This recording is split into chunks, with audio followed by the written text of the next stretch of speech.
오늘 설교는 표 주제 설교 마지막 말씀입니다.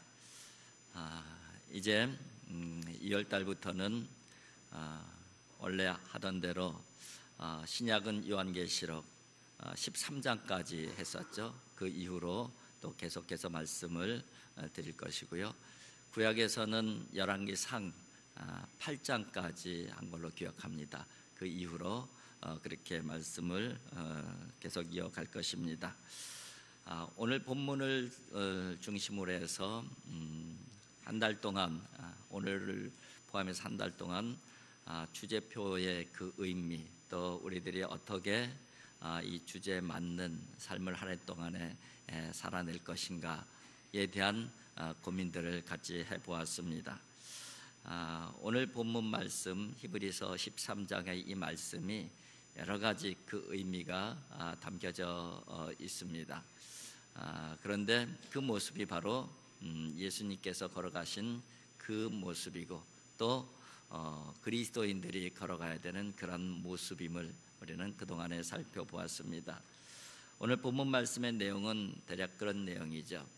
예수 그리스도께서 자기 백성을 위해서 성문을 나가셨다는 것이에요.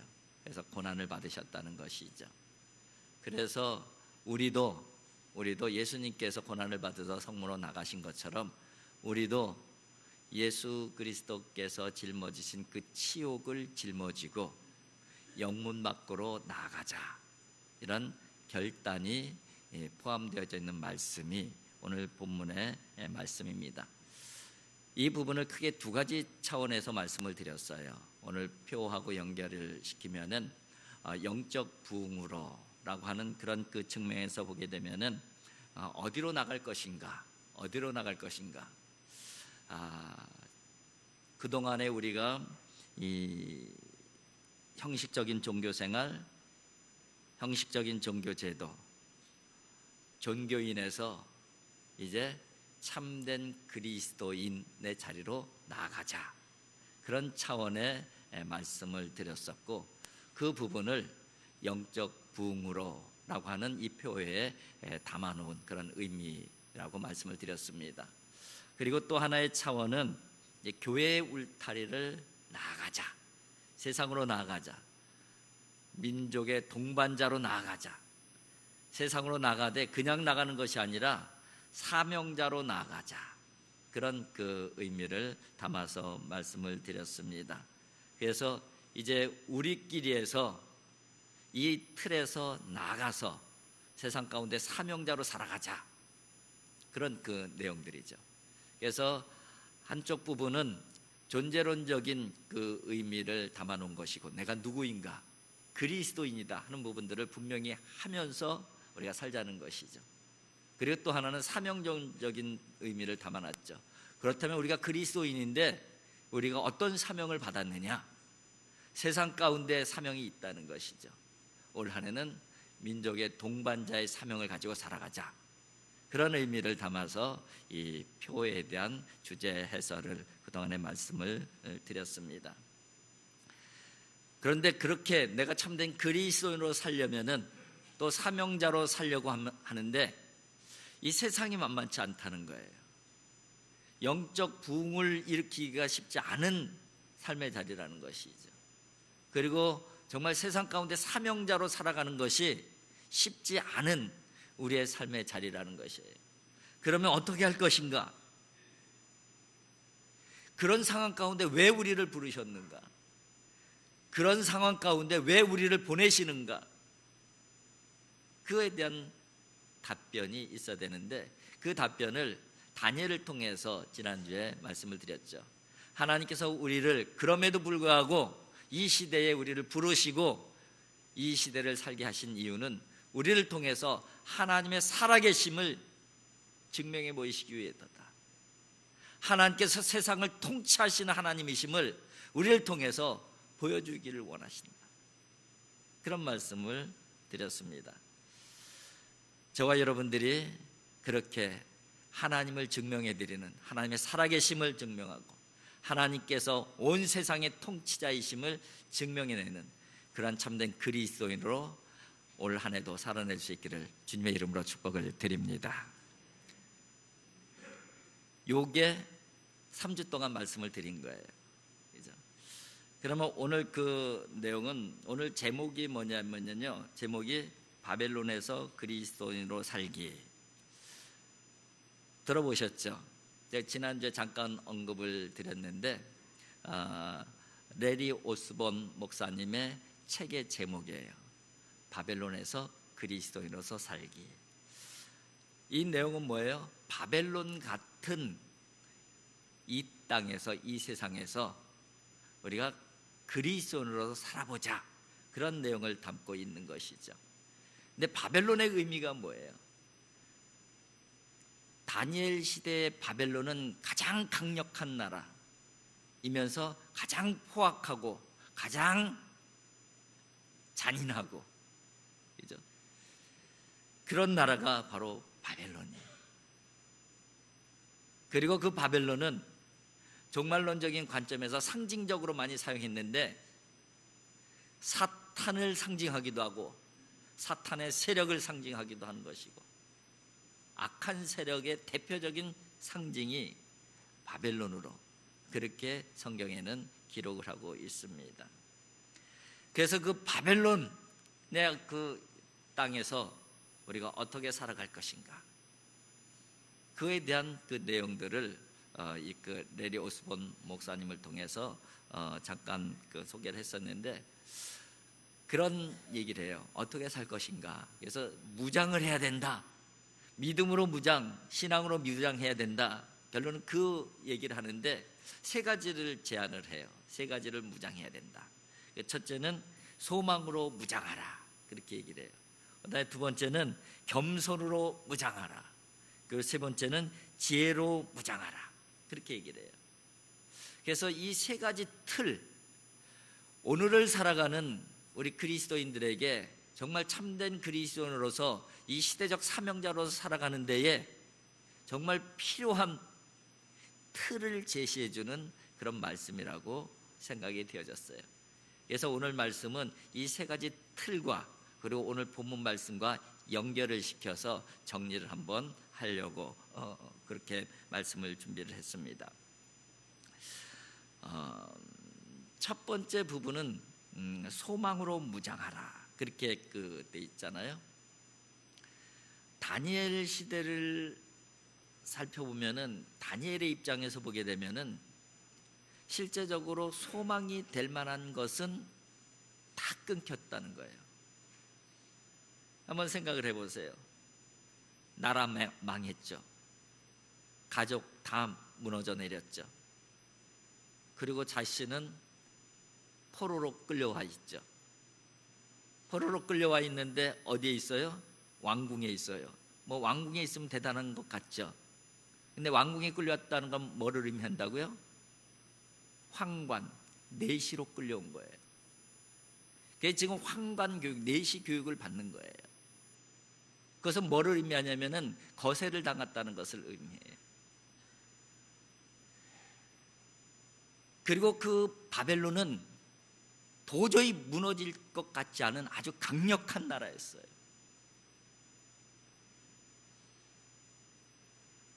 그러면은 다니엘의 입장에서 한번 생각을 해보세요. 소망의 요소가 있습니까? 소망의 요소를 찾기가 참 힘든 상황이에요.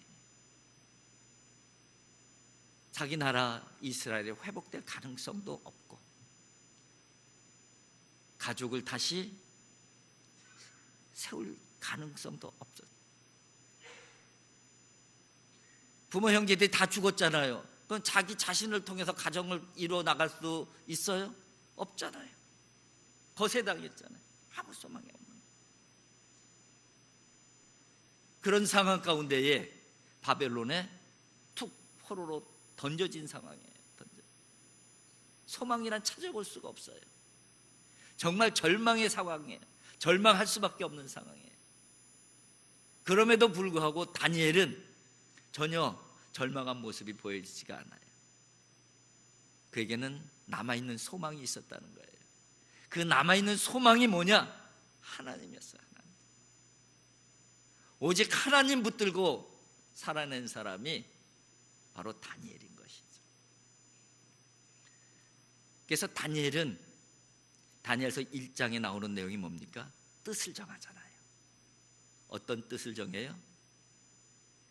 내가 더럽혀지지 아니하리라. 더럽혀지지 아니라 뜻을 정하면서 오직 하나님의 사람으로 살아가기를 작정을 하는 모습이 바로 다니엘서 1장에 기록이 되어져 있습니다.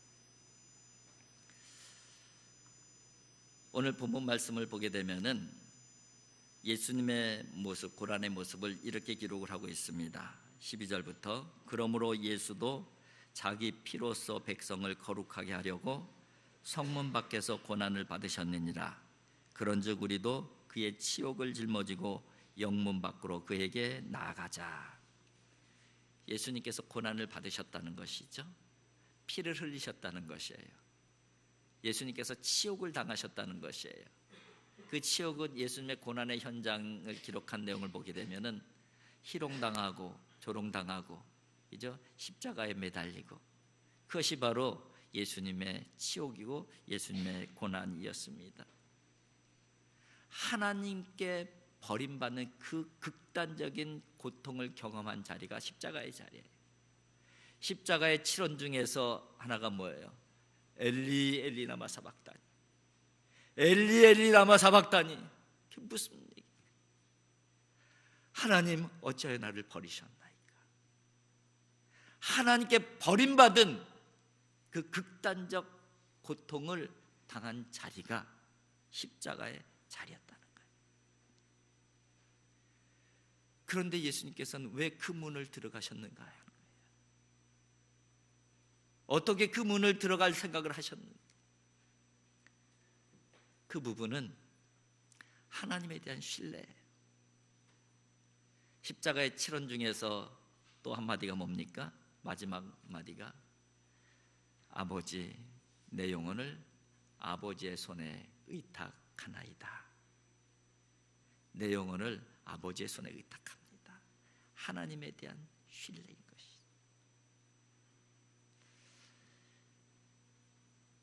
여러분, 소망이 무엇입니까?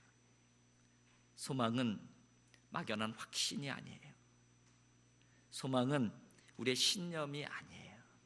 그하고는 다른 거예요. 소망이 무엇일까? 성경에서 말씀하시는 소망이 무엇일까? 소망은 하나님에 대한 신뢰예요. 성경에서 소망은 하나님에 대한 신뢰 그 자체가 소망이에요. 이 소망으로 무장하라는 거예요. 바벨론에서 그리스도인으로 살아나려면은, 바벨론에서 그리스도인으로 하나님의 백성으로 살아가려면은 이 소망으로 무장하라는 것이죠. 이 소망으로 무장하면은 우리가 어떤 일이 우리에게 생기냐면은 세상과 맞설 용기가 생겨지는 거예요. 그래서 다니엘이 세상과 맞서는 거예요. 그 소망 때문에.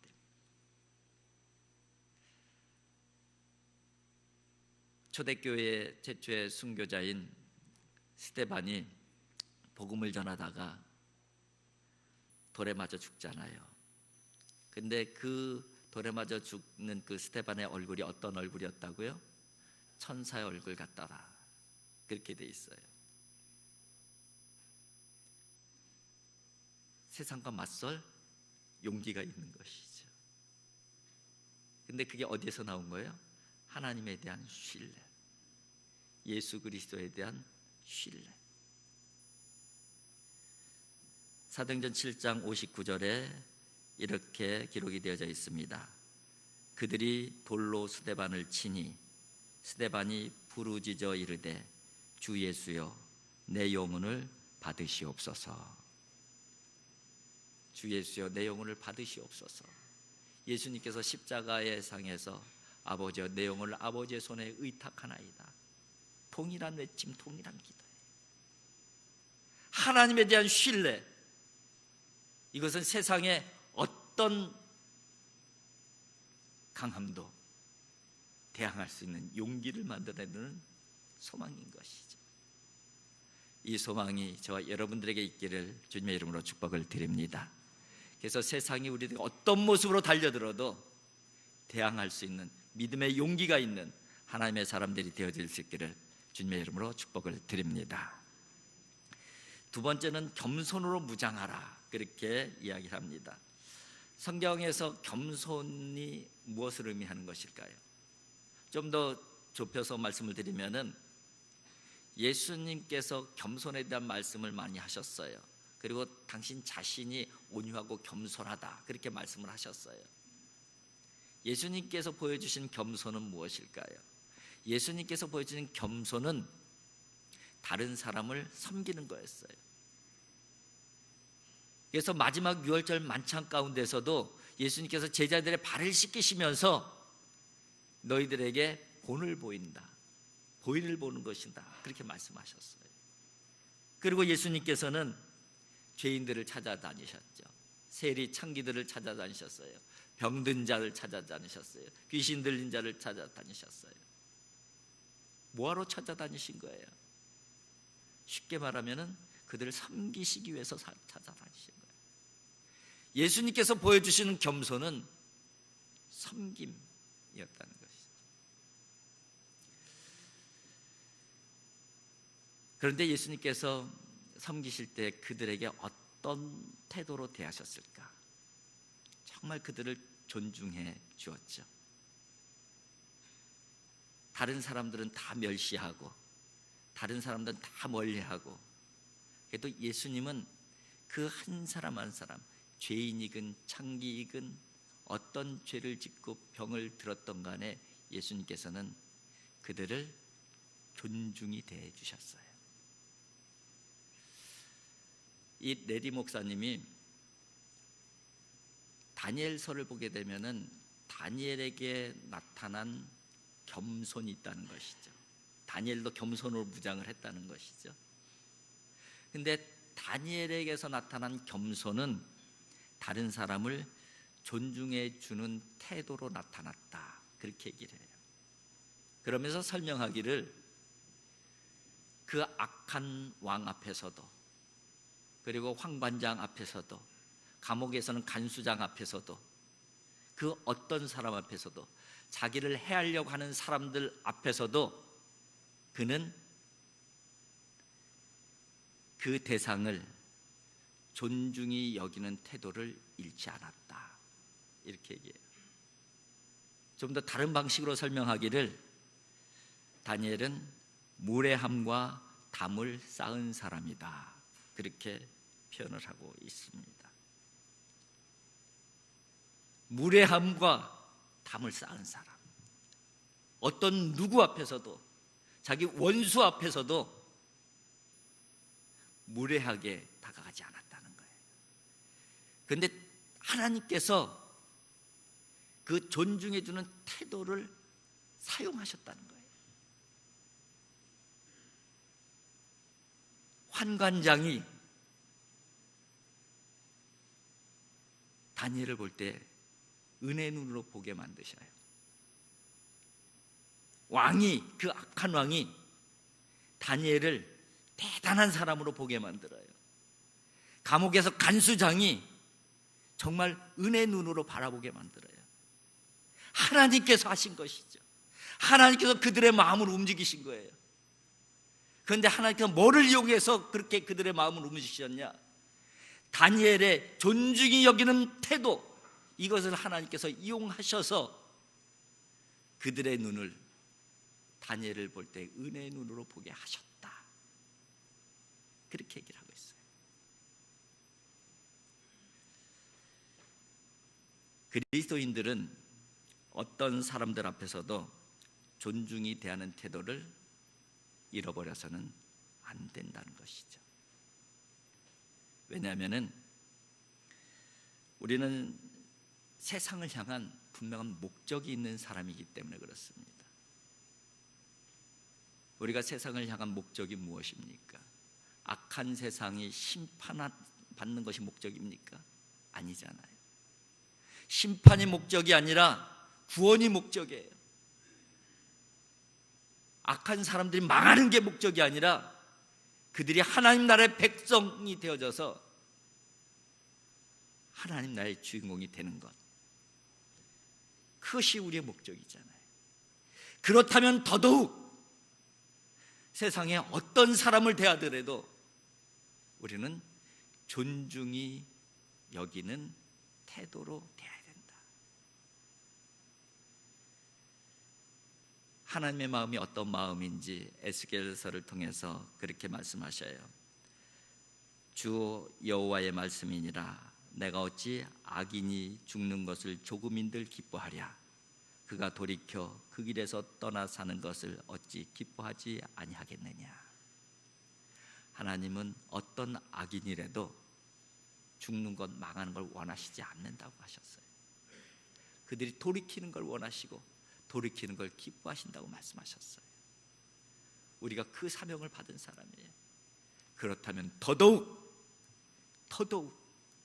누구를 만나든지 존중이 여기는 마음을 가져야 되는 것은 당연한 것이겠지.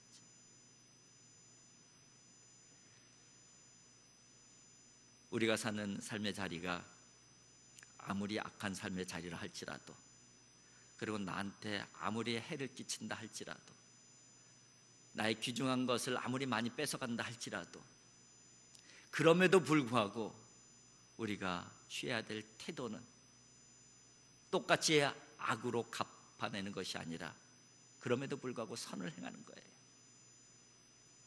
우리 것을 다 뺏어간다 할지라도 우리는 그들에게 우리가 가지고 있는 것을 주어야 하는 사람들이지. 그것이 하나님께서 기뻐 받으시는 제사다. 오늘 본문 말씀에는 그렇게 기록을 하고 있습니다. 히브리서 13장 16절 같이 한번 읽겠습니다. 오직 선을 행함과 서로 나눠주기를 잊지 말라. 하나님은 이 같은 제사를 기뻐하시느니라. 그럼에도 불구하고 선을 행하라. 그럼에도 불구하고 나눠주기를 잊지 말라. 이것이 하나님께서 기뻐 받으신 제사다. 여러분, 올 한 해 정말 하나님께서 기뻐 받으시는 제사를 우리의 삶으로 올려드리는 그런 하나님의 사람, 참된 그리스도인이 되어질 수 있기를 주님의 이름으로 축복을 드립니다. 세 번째는 지혜로 무장하라, 그렇게 얘기를 합니다. 성경의 위인들을 이렇게 묵상하다 보면은 이렇게 살면 이런 복을 받겠네, 그러면서 그 동기부여가 되잖아요. 예를 들면은 모세를 묵상하면서 야, 모세처럼 살면은 위대한 지도자가 되겠네, 하나님께서 사용하시겠네, 그런 마음이 들 수도 있는 것이고요. 또 여호수아를 묵상하면서 여호수아처럼 그렇게 믿음으로 살면은 백전백승 하겠네, 이런 그 동기부여도 생길 수가 있는 것이죠. 요셉처럼 살면은 세상에서 가장 위대한 사람으로 하나님께서 높여주실 거야, 이런 그 믿음을 가질 수도 있는 것이죠. 물론 다니엘을 묵상하면은 다니엘처럼 살면 하나님께서 이렇게 강하게 세워주실 거야. 그런데 여러분, 꼭 믿음의 선진들의 믿음 따라 산다고 해서 그 결과가 승리하는 결과, 이기는 결과, 풍성한 축복의 결과만 오는 것은 아니에요. 그 반대의 현상이 얼마든지 올 수가 있어요. 오늘 히브리서잖아요. 히브리서 11장에 보면 믿음의 조상들에 대한 쭉 언급이 있잖아요. 믿음장에. 근데 그 믿음장에 나오는 그 믿음의 선진들 살펴보면은 정말 믿음대로 살았을 때 하나님께서 높여주신 사람들도 많이 있지만은 더 많은 사람은 믿음으로 살았더니 순교당했어요. 믿음으로 살았더니 더 큰 고통을 당했어요. 그런 믿음의 사람들이 더 많이 기록이 되어져 있어요. 믿음으로 살면은 하나님께서 높여주시겠지만은 안 그럴 수도 있다는 거예요. 그럼 뭐야? 그럼 우리가 뭐하러 믿음으로 사는 거지? 우리의 삶의 목적이 이 땅이 아니라는 사실을 아는 것이 최고의 지혜예요. 우리의 삶의 궁극적 목적은 이 땅에 있는 것이 아니에요. 하나님께서 예비하신 영원한 도성, 하나님의 나라에 우리의 궁극적 목적이 있다는 것이, 그것을 아는 것이 지혜 중에 지혜인 것이지.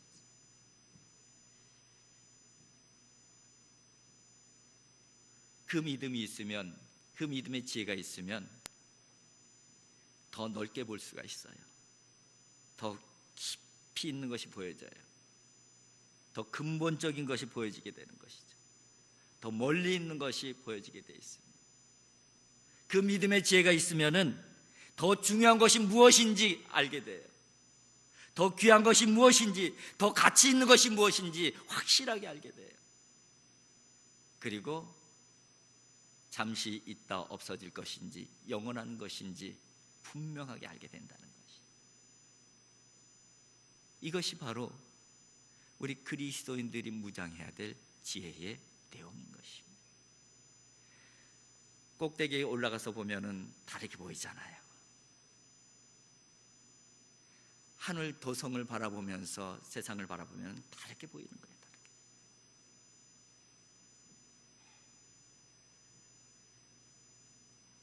오늘 본문 말씀 14절을 같이 한번 읽어보도록 하겠습니다. 14절입니다. 우리가 여기에는 영원한 도성이 없으므로 장차 올 것을 찾나니. 영원한 도성이 여기에는 없다는 것이에요. 영원한 도성이 여기에는 없다는 것이에요. 그래서 여기서 찾을 수가 없어요. 그래서 장차 올 영원한 도성을 찾는다. 그게 바로 믿음의 사람들의 지혜예요. 하늘나라에 있는 영원한 도성을 바라본 사람만이 이 땅의 진짜 모습이 보여지는 거예요. 이 땅에서 하나님의 역사하시는 모습이 보여지는 거예요. 어떤 것이 진리인지 보여지는 것이고, 어떤 것이 중요한지 가치 있는 것인지가 제대로 보여지는 것이죠. 이 지혜로 무장하라, 그렇게 이야기를 하고 있는 것입니다. 여러분, 이제 2019년을 시작했습니다. 한 달이 지났어요. 앞으로 11달이 남았습니다. 우리가 열심히 그리스도인으로서 달려가야 되는 것이죠. 뭐로 무장하고? 소망으로 무장하고, 겸손으로 무장하고, 지혜로 무장하고, 세상 가운데 이 민족의 동반자로, 시대적 사명자로 그렇게 열심히 믿음의 다름박질을 칠 수 있는 하나님의 사람들이 되어질 수 있기를 주님의 이름으로 축복을 드립니다. 기도하겠습니다.